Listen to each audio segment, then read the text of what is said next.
Good morning and welcome back to H-Town Sports. I'm your host Jacob Hazel. Thank you for tuning in, man. It's getting kind of cold out here. My nose is starting to run and shit, man. Messing me up. But Rockets won versus the Suns. Really fun game. We played Dylan Bridge, which is pretty cool. So I'm just gonna go over a little recap of the game and then get my notes and takeaways from it. To begin with, KD was out this game, so excuse me, Coogs stepped in the starting lineup, and then Reed also started today over Steven Adams. It was Reed and Coogs in that starting lineup today instead of like KD and Adams. But Adams did play today. Shepard's hands are elite. In the first, he had 2 easy steals. He continues to attack the rim first. He attacked the rim a couple times in the first quarter, which I think is huge. His ability to actually attack the rim and be more than just a shooting threat. That way, coming out the pick and roll, he can be a big threat. I think it's huge for us. So he was doing that in the first quarter, which was pretty good. And then D-Book was trying to rage bait a man at one point. It was pretty funny. D-Book was just doing it all game. It was hilarious. D-Book, I miss D-Book, man. But it didn't work. Kogi had 7 points in the first quarter. The dude was cooking. Had great hustle, great defense. He's been getting such good minutes this year, man. And it was a very physical first quarter. It's what you'd expect from a Suns versus Rockets game where DB is coming back. J.D. Davidson played in the first quarter, which was really surprising, but he played solid minutes today. And then Aaron Holiday had 3 threes in the first quarter. I don't know. The dude's just different right now. We ended up going up in the first quarter 30-23, 10-3 run in a quarter. I mean, it was a pretty good quarter for us. We're up by 7. You can't ever be mad at that. And then in the second quarter, D-Book was kind of keeping him in it. D-Book takeover. He had a personal 7-0 run at one point. The shots were tough. You know, whenever D-Book gets going, he starts shooting some bullshit-ass shots and they just go in. That's what he was doing. He kind of got a flagrant for no reason. Steven Adams is just running down the court and, DB, just shoves his arm at him and sends Steven Adams flying. And then they review it for a flagrant and Ime, grabs Dylan Bridge aggressively, real quick and says something to him. And then DB turns to him, and then Ime just laughs, messing with him. So it was funny all game. The Rockets players and DB are going back and forth talking crazy shit. So that was fun. So that continued in the second quarter. We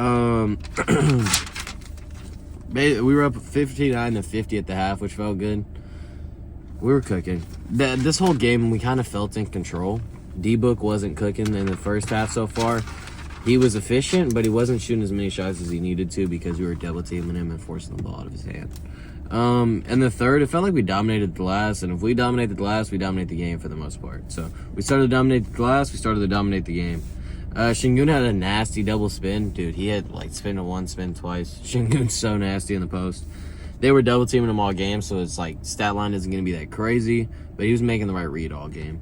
And then Thompson had some ridiculous rebounds in the third quarter. The guy's a monster on the glass. He's just jumped so high. He had a great game today. And then D-Book was making shots, but again, he wasn't being as aggressive as he needed to be because we were just forcing the ball out of his hands and making anyone else beat us but Devin Booker. So the end of the third quarter, the score was 84-75. So the Suns kept staying in it. They were staying in it the whole game. Which, you don't want to let a team stay in it because all it takes is a bad 3 minutes and you can choke. But it also felt like we were in control. And then in the fourth, Gillespie opened the fourth with a 3 to cut it to a 6-point game. And that's the closest it was going to get for the rest of the game. So from that point on, we put our foot on the gas. We started beating that ass. Amen had 6 quick points. They'll push it back up to a double-digit lead. The defense started to do a really good job. D-Book was just constantly seeing 2. The way we defended D-Book was similar to Donovan Mitchell. Except we didn't let D-Book go off in the fourth quarter. Where we were just going to let Royce O'Neal hit 4 threes. We're going to let Colin Gillespie get 18 points. But D-Book, you're not going to go crazy. D-Book, you're not going to win them a game. Aaron Holiday hit a 6-3 in the fourth quarter, dog. I don't know. The dude is different. Amin hit a corner 3. The third stringers were put in with 3 minutes left, so the game was essentially over then. And Capella got his 8,000th point. So congrats, Capella, on 8K points. Rockets pulled out the dub 114-92. I mean, the whole time I kind of felt like we were in control the whole game, and then in the fourth quarter we truly separated. But it was D-Book was keeping him in it. D-Book was cooking. Suns were also on the second night of a back-to-back, so Suns definitely did their best. They definitely put up a good fight. Fourth quarter makes the game look crazier than it was. But yeah, good Rockets W. I'm glad we got the dub, and I'm gonna go into the Rockets notes that I had from the game, and then yeah.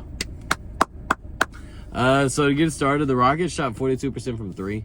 They can continue to shoot the three ball really well, which is so crazy to me because of how poorly we shot it last year. But we're taking good shots. A lot of the threes we're getting are literally wide open passes. Shingun double to wide open through to swing. Like we take good shots this year. So it's like 3-pointers are very good looks. Also, we're 15 of 17 from the free throw line this game. A big thing for us, we can actually make free throws this year, which is like fire. I love being able to make free throws. Shingun, for example, has really stepped it up in that department. He's shooting like 80% on the year on free throws, which pretty good, especially from where he's been. We had 26 assists to Phoenix's 11 today.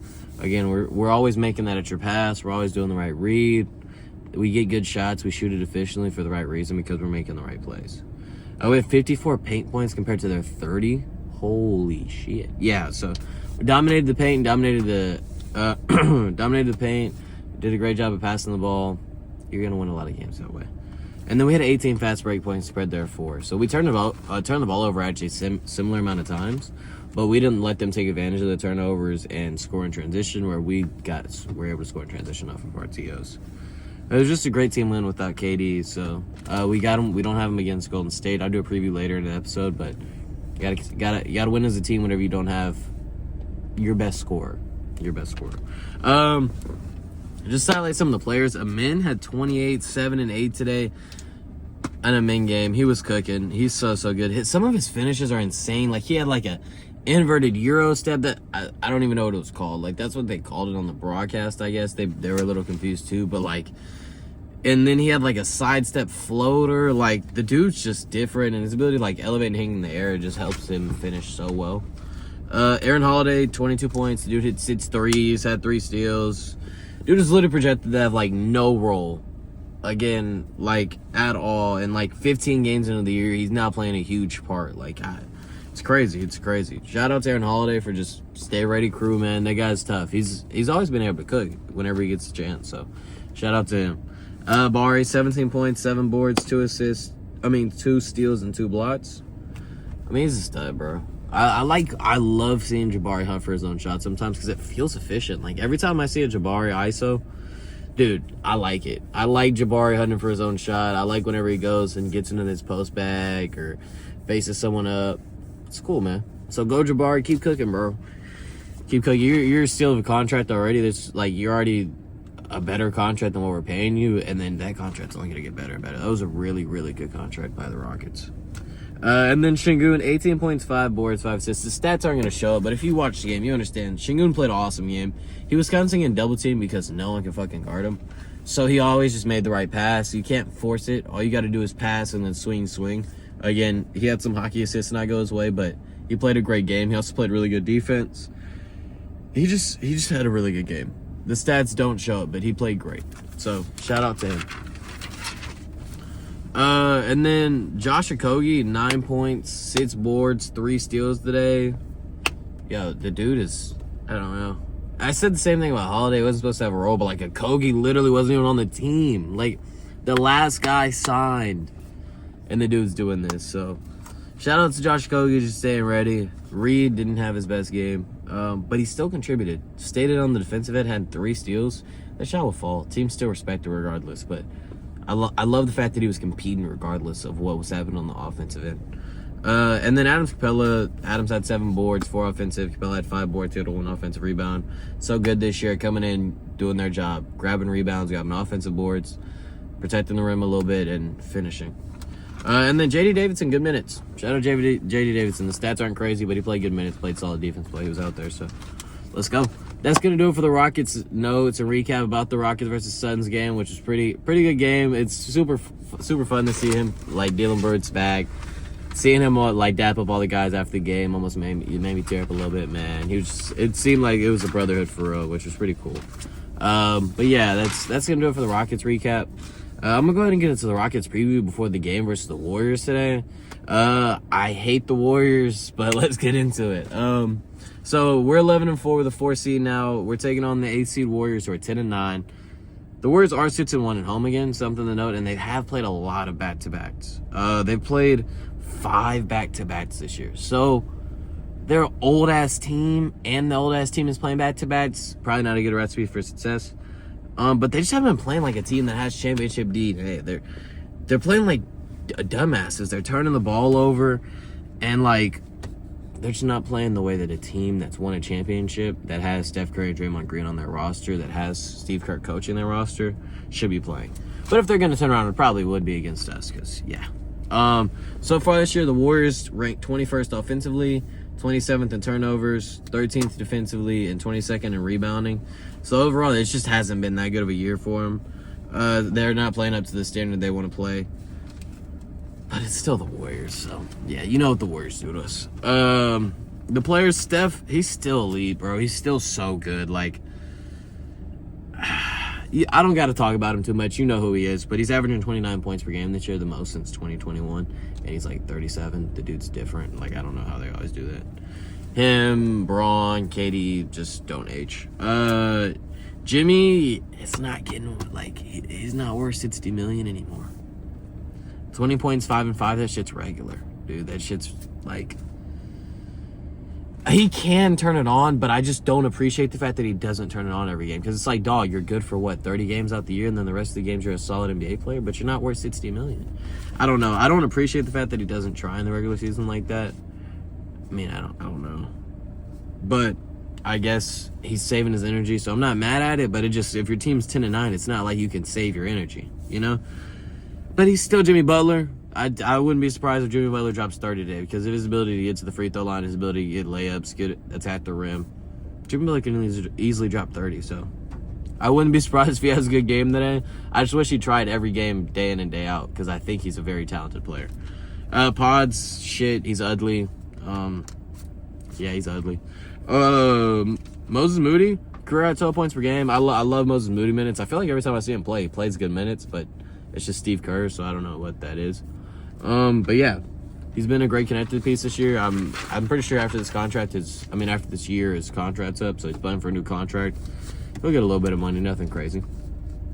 Draymond, generational defender, you know him. D1 crash out. Offense is still shit. 8 points, 6 boards, 6 assists. He's lucky he got Curry, man. But great defender, generational defender. And Will Richard, I don't like you, bro. You cooked for Florida last year, but shout out to you, dog. Impact as a second-round rookie on a playoff team, 8 points per game. That's really cool, bro. So keep up the good work. You're a Gator, so I can't refer you too hard, but yeah. And then Kuminga's got to be with Steve Kerr's wife, bro. I don't know. I don't know what bro did, but yeah.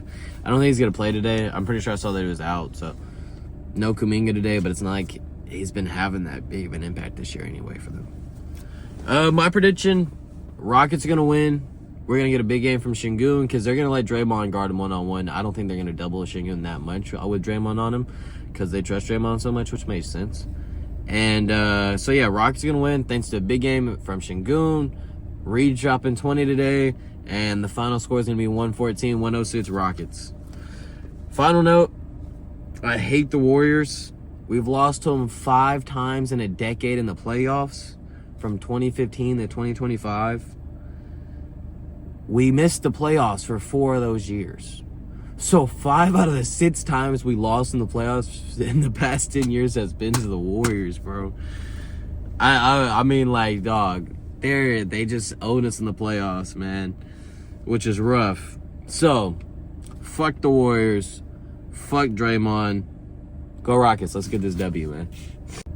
All right, so I'm going to go ahead and get into the U of H notes and recaps. Basically, over the players there at championship, I'm going to go through the 2 games that they played and then just give my notes and takeaways at the end of the 2 recaps. They went 1-1 on the weekend. They didn't play up to U of H. They haven't played up to U of H standard this year. I'll get into it later. They haven't played like a typical U of H team.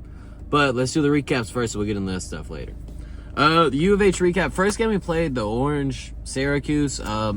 They were 4-0 coming into the year. They hadn't played anyone real yet. But you want to see Syracuse be good at basketball. If they're good at basketball, it's better for college basketball in general. They're a really cool program.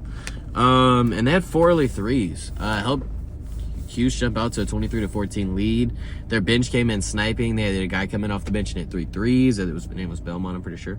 But yeah, not Belmont, Betsy. 3 threes from Betsy. That dude came in off the bench and was cooking.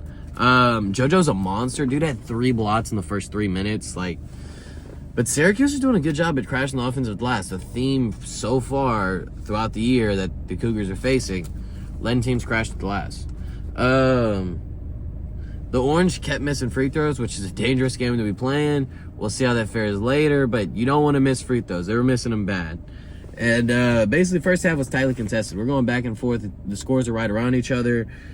Going to the half, I did feel disappointed, though. It felt like we were making, like, non-U of H mistakes. We were making poor turnovers. We're not executing the right way. We needed to clean it up. I mean, we're playing with 3 freshmen. So, at the half, it was 37-34 U of H. We had a lot we could improve on.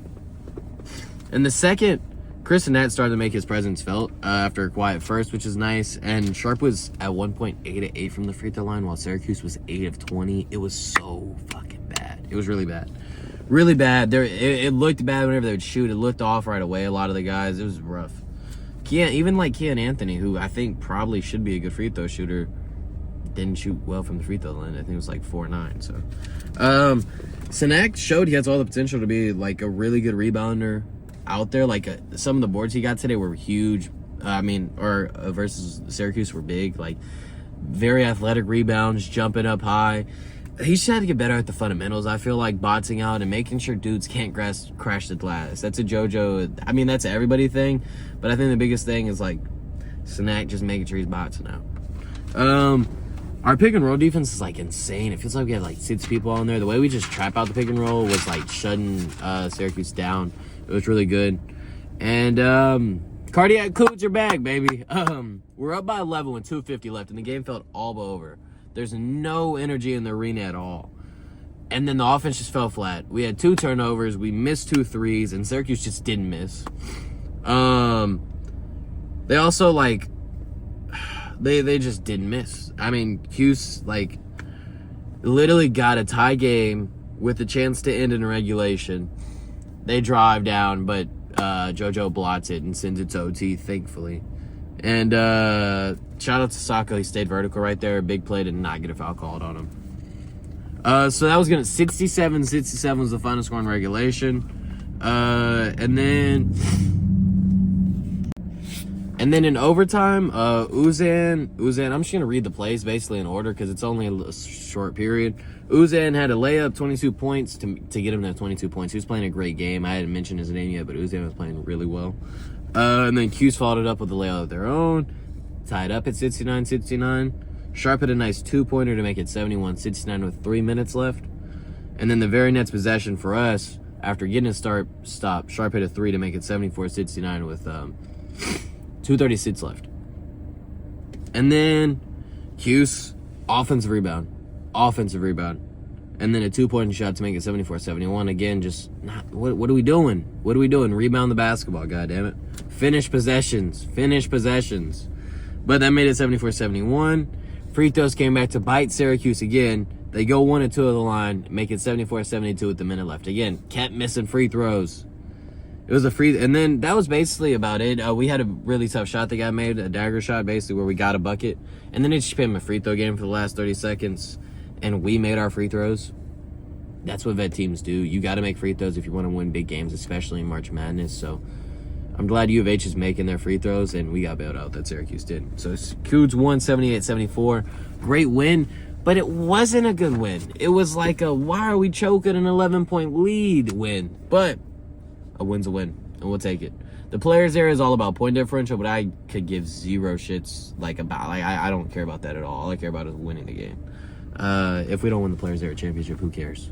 It's a tournament in November, so I'm not worried. At this point last year, the Coogs were like 4-3, and so far after the Syracuse game, they're 5-0. So not doing too shabby. And then for the recap, then the very next day, yesterday we played Tennessee, and number 17 ranked Tennessee versus number 3. So Tennessee, really good team. We played them in the Elite Eight last year.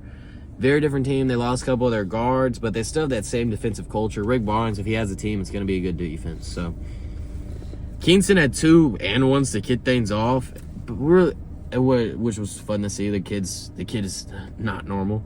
But we kept letting Tennessee get offensive rebounds this game. Again, something I said last game, something that's been a theme this year. It's just letting other teams get second chances and not finishing possessions. Playing great defense, but not finishing possessions. Sharp had 2 early fouls. He ended up sitting for the last 15 minutes of the first half, which was huge for Tennessee. I mean, that's one of our leaders. That's one of our best players, so not having him was tough. McCarthy came in. He was one of the guys who had to play with Sharp being out. He had 2 threes, so I was glad to see him find that rhythm. He was struggling to start the year behind the three-point line. And Harwell got a lot of burn, obviously. He needs to ramp up the offense. You can tell he was injured.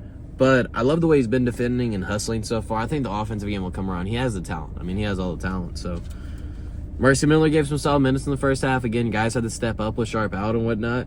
And JoJo got a couple buckets of his own. His game's expanding. His touch is still a little bit of a struggle, but his game's definitely expanding, which is good to see. So at the half, it was going to be 39-35 U of H. And then coming out the half, we had 3 TOs in the first 5 minutes. I mean, not fucking good. We're leading. U of H was leading the whole game, but you never felt comfortable. In the Syracuse game, you felt like we're going to win this game. In this game, you're thinking, dude, they're hanging around. Like, the whole time, they're right there. We never really extended that lead that far. And then Tennessee, keeping it close the whole game, goes on a little 10-0 run, and that makes it 51-46, Tennessee with 8 minutes left. And boom, just like that, Tennessee, who had been leading for only like 30 seconds before, then takes the lead. And from that point on, Tennessee just kept matching us. So our best chance really whenever I think momentum was on our side was with 3 minutes left. Uzan got a little floater, man. He probably made that shot 80% of the time. He just left it short, which was tough. And then it was 60-59, and he missed that floater. And then the following play, Tennessee hits a huge 3 to make it 63-59. It's like, And then Uzan came down. He tried to do his thing. He hit a huge 3, which felt great, like 63-62. And then we fouled on defense. And the team went 1 out of 2 on the free throw line. So realistically, it should be 64-62. Coogs have the ball with 2 minutes left or so. But again, we didn't box out. We didn't rebound. We give up a tip-in offensive rebound off the free throw. JoJo just gets instantly, like, destroyed. Instantly shoved under the rim. Great play by, I'll say his name later. I forgot his name. But great play by the Tennessee player. The dude was a dog today. But damn, what are we doing? And it was a huge momentum swing. It made it 66-62 with 2 minutes left. We kept scoring. Like, Fleming's got a couple 2s, but we kept getting matched. There was like a dunk by, Carey's his name. There was a dunk by him again. He got a big dunk where he's just, again, the momentum's all on their side. Really, that free throw, that missed free throw to a tip-in, I think that shit was stupid. Like, what are we doing? And then it just turned into a free throw game. We didn't get bailed out by a team missing a free throws. We got bailed out at Auburn. We got bailed out by Syracuse. We didn't get bailed out today. Tennessee, veteran team, that went 8-8 from the free throw line. And then shout out to Flemings. He had a huge 3 that gave us a shot for Uzan to get up a 3 before the end of the game to tie it. It would have been a tie game. There was a shot. It was like a half quarter. He missed, but we lost 76-73. Honestly, first loss of the season. We fell to 6-1. We are undefeated in conference play, which is good. I'm happy we lost. Like, we deserved to lose to Syracuse. We deserved to lose to Auburn. You can't get bailed out by free throws the whole season. We haven't looked particularly good. It felt like we were just beating teams with our physical, like our toughness, our physical style of play. Not really doing things the right way, just we're better than you, so we're going to win. Not executing the right way. We're missing Jawan Roberts bad. I feel like he sometimes he'll give us a nice little bailout with his post work, but also the rebounding. Like, I think rebounding in our defensive communications on making sure we're boxing out. Jawan played a huge part in that, and you're definitely seeing the struggle of having a rookie 5-star freshman come in. He's a 5-star, but there's no way he's going to rebound it like Jawan did coming in. So he's got to learn how to be a leader as well, I think, or JoJo's got to be a leader, but they got to figure that out to stop giving up so many damn offensive rebounds. Or if it's the guards, we all got to find some body and box out. There was a point in this game where Gillespie, the shortest guy on the court, he was 6'1", 6'2", flew in for an offensive rebound for Tennessee and got a tip it. That's just unacceptable. We got to finish possessions. You can't play great defense and not finish the possession, because then you're not playing good defense. Second chance point, that's not your defense. Either way, you're giving up points. You got to finish the possession, or else you're going to keep defending. And it's just, it kills giving up offensive rebounds. It kills.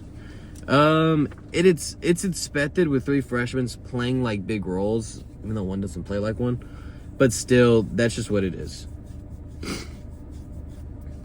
Just on the players, I'm gonna run through a couple of the players, touch on how they've been doing, like just a little recap, a little spiel on all the U of H players real quick. JoJo's a defensive beast. I'm happy he's developing some kind of offensive game. He's getting a little post touch, which is pretty solid. He actually looks pretty solid down there.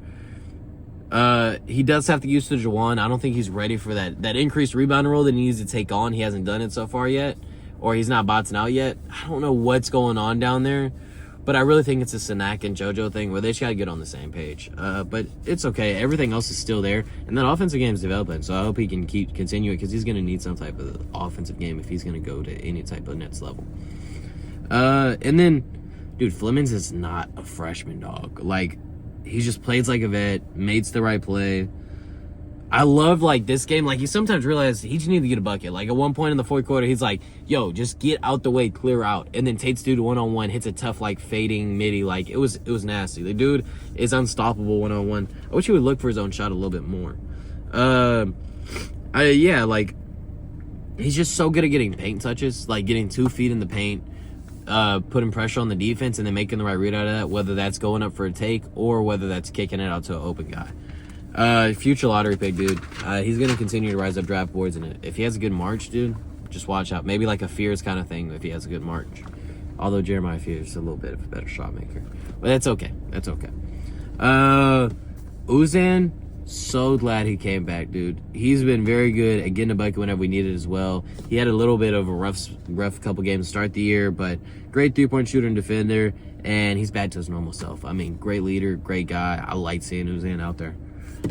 Sharp, don't foul! Don't foul! He's so important to our team. The ability to stretch the floor is huge. He hasn't shot it that well this year, but that's fine. I don't really care about his percentage. No matter what, he's going to keep shooting. No matter what, he's going to keep hitting them. And he hits big threes. Like, he hits big threes. Big threes. He's also our best player getting the free throw line. Easiest way to score. So, yeah, it was rough losing him 15 minutes. I think that played a huge part in our loss today, but, you know, just don't foul. Chris Nat's definitely still learning. Very talented player, but still struggling to, like, fit offensively. A lot of times he gets lost out there. But he's been a great rebounder. He's a strong defender. He can stretch the floor. We just got to figure out a role for him in the offense. Right now it's kind of tough. He's still struggling to find where he fits on this team offensively. Harwell, you can see the injury delayed him. Again, I mentioned it earlier. You can see the injury delayed him. His offense is still coming around. But he keeps hustling. He keeps rebounding. He's honestly not going to be closing games for us. So it's not the biggest worry for me because whenever it comes down to it, realistically, it's going to be Uzan, Sharp, Flemings, Sanak, JoJo. That's going to be our closing lineup. But we do need Harwood to be good because you always need depth. And then Sacco, great backup big man minutes. 5th-year senior came over. We need him to play solid big man minutes, and he's done that so far. And I forget Mercy Miller's on the team, though. Like, I forget he's on the team. I forget he's like a 5-star just chilling on our team.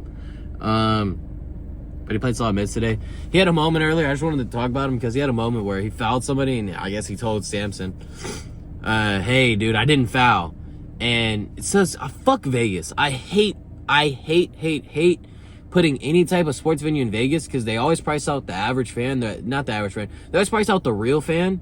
And it's just a bunch of rich people who don't actually care about sports that go most of the time. Or even whenever it gets rowdy, like even whenever it'll get loud, it's not loud because a lot of the times it's in Vegas. No one can dudes get priced out. And it's a terrible venue for sports. I get it made some money, but it's just stupid. It's a terrible venue for sports, man. So yeah, that's just a Vegas rant. I cannot stand any type of Vegas games unless it's the NFL Super Bowl because everything else is just fucking stupid. The fans suck. But you can hear, what was cool is you can hear Kelvin Sampson yell back at him, yes, you did foul him. You foul every day. Which was so funny. It's just hilarious seeing Kelvin get on his guys. So that's going to do it for the U of H notes and recap. We're winning the national championship this year, dog. We are. I truly believe that. Once these 5-star get accustomed to playing, once these 5-star get used to knowing their roles, Sanak especially, knowing his role, knowing how to rebound, knowing how to fit offensively, because Flemings is a little bit different. The guy's a stud already. But Sanak know how to fit in.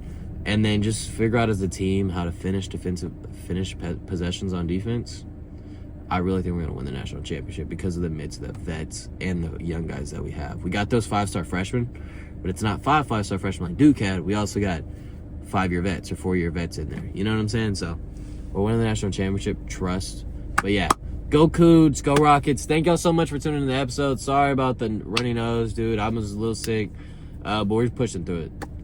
Thank y'all so much, and go Rockets. We're getting that W today.